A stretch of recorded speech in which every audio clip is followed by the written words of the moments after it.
एक शेरनी की कहानी है।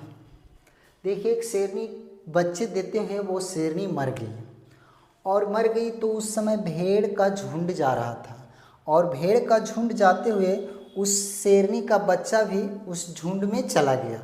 अब झुंड में चला गया तो वो भी जिस तरीक़ा से भेड़ जीने लगा उसी तरीक़ा से बच्चा भी आपका जीने लगा।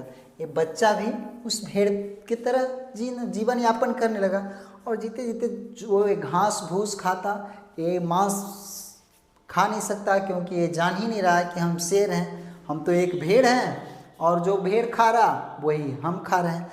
तो इसने अपने आप को पहचाना नहीं और भेड़ की ज़िंदगी जीने लगा। तो जीते जीते बहुत दिन बीत गया, धीरे धीरे ये जो बच्चा बड़ा हो गया और झुंड से अलग दिखता, ये झुंड से अलग दिखता था। तो एक दिन क्या हुआ, एक बूढ़े शेर ने उस झुंड पे, जो झुंड था उस झुंड पे हमला किया। तो सारे भेड़ भाग गए, लेकिन एक शेर था, ये भी भागना स्टार्ट कर दिया और ये भागा तो ये बेचारा दंग रह गया कि ये क्यों भाग रहा है, ये शेर होके झुंड में रह रहा है, भेड़ों के झुंड में। क्या बिहान होकर बिहान फिर उस पर अटैक किया और जब फिर उस पर अटैक किया तो उसको पकड़ लिया। जब वो पकड़ाया, कहा बाबू तुम कहाँ भाग रहे हो? तो कहा नहीं, हम कुछ नहीं किया, हमको जाने दो। तो कहा हम तुमको कैसे जाने दे, तुम भाग क्यों रहा है? तो कहा नहीं, वो समझने को तैयार नहीं।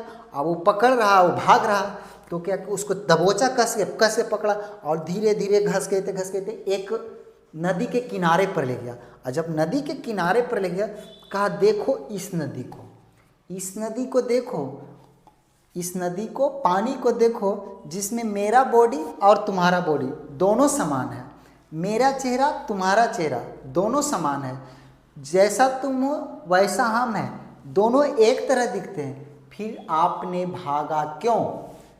तुम भाग क्यों रहे हो? तुम एक शेर हो, भेड़ नहीं हो।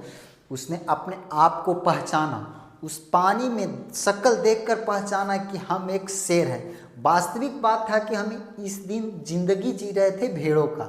उसने एक गर्जना के साथ, पूरी ऊर्जा के साथ गर्जना लगाया जिससे पूरा जंगल कांप गया। तो उसने एबिलिटी पहचाना, उसने अपनी ऊर्जा पहचाना, तो एक फिर जंगल में अपना राज करने लगा। देखिए, शक्ल अपना इस नदी में पहचान रहे हैं। तो आप भी हैं, आपके भी आजू बाजू हैं, बहुत सारे आदमी हैं जो आपको कहते ये नहीं हो सकता, वो नहीं हो सकता, ये नहीं कर सकते, वो नहीं कर सकते, ये हो नहीं सकता, ये होने वाला नहीं है। ऐसा बात नहीं है। आप जो सोचते हैं वो हो सकता है, आप जो सोच सकते हैं वो पूरा कर सकते हैं, बशर्ते आप में एबिलिटी होना चाहिए, आप में संघर्ष करने की क्षमता होना चाहिए। कौन कहता है कि एक चीज़ या वो चीज़ मिला नहीं? अरे खोजने तक, वहाँ तक इंसान पहुँचा ही नहीं। आपको जो खोजना है, जिस पे सर्च करना है, या आपको जो हासिल करना, उस पे आप 100 का 100% लगा दीजिए, पूरी ताकत लगा दीजिए, पूरा एनर्जी, ऊर्जा झोंक दीजिए। आपको सफल होने से दुनिया का कोई भी व्यक्ति, कोई भी इंसान नहीं रोक सकता। किस्मत भी उसी का साथ देता है जो संघर्ष करता है। अगर जो आपके किस्मत में भी लिखा हुआ नहीं है ना, तो आप अगर जो मेहनत करते हैं आप वो चीज़ हासिल कर सकते हैं। मेहनत में वो शक्ति है। तो अपने आप को पहचानें, अपने आप को पहचानिए और अपने आप को सबसे अलग रखकर सोचिए कि हम क्या कर सकते हैं, हम में क्या करने की क्षमता है। आप जिस दिन ये चीज़ पहचान गए उस दिन आपका ज़िंदगी धन्य हो जाएगा, सफल हो जाएगा।